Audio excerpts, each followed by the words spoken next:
ආයුබෝවන් ජ්‍යොතිෂ හෝරාව අපගේ channel එක වෙත ඔබව සාදරයෙන් පිළිගන්නවා. 2026 අප්‍රේල් මාසය කියන්නේ වසරේ වැදගත්ම ග්‍රහ මාරුව සිදුවන කාලයයි.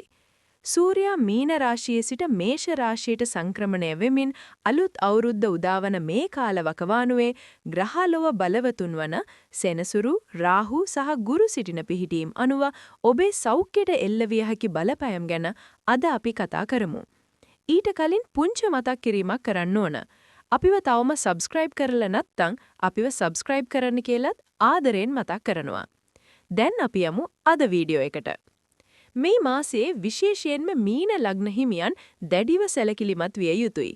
සෙනසුරු ඔබේ ලග්නයේ මතම ගමන් කරන නිසාත් රාහු කුම්භ රාශියේ 12 වැන්නේ සිටින නිසාත් අධික මානසික පීඩනය, නිදි වැරීම සහ පාදවල ඇතිවන වේදනාවන් මතුවෙන්න පුළුවන්. එමෙන්ම වෘශ්චික ලග්න හිමියන්ට අෂ්ටම ඒරාෂ්ටකයේ බලපෑම තදින්ම දැනෙන කාලයක්. විශේෂයෙන්ම ආහාර විෂවීම්, ලේ විෂවීම් සහ හදිසි උෂ්ණාධික රෝගාබාධ ගැන මේ අප්‍රේල් මාසයේදී වැඩිපුර විමසිලිමත් වෙන්න. අනිකුත් ලග්න දෙස බැලීමේදී මේෂ සහ තුලා හිසේ කැක්කුම, රුධිර පීඩනය සහ වකුගඩු ආශ්‍රිත දුර්වලකම් ඇති අය මේ මාසයේ පරීක්ෂාකාරී විය යුතුයි.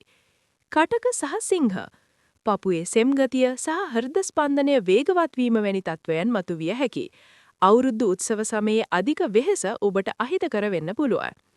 මිථුන සහ කන්‍යා උදරයේ අජීර්ණ තත්වයන් සහ ස්නායු පද්ධතිය දුර්වලතා කෙරෙහි අවධානය යොමු කරන්න.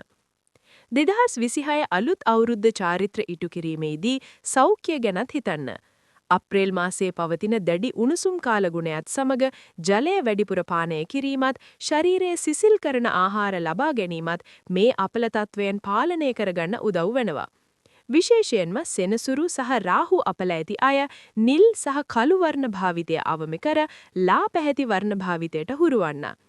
ලග්නය කුමක් වුවවත් ඔබේ මානසික සුවතාවය පවත්වා ගැනීමෙන් ඕනෑම ග්‍රහ අපලයක බලපෑම අවම කරගන්න පුරුවන්. උදාවනේ 2026 අලුත් අවුරුද්ද ඔබ සැමට නිරෝගී වාසනාවන්ත අවුරුද්දක් වේවා.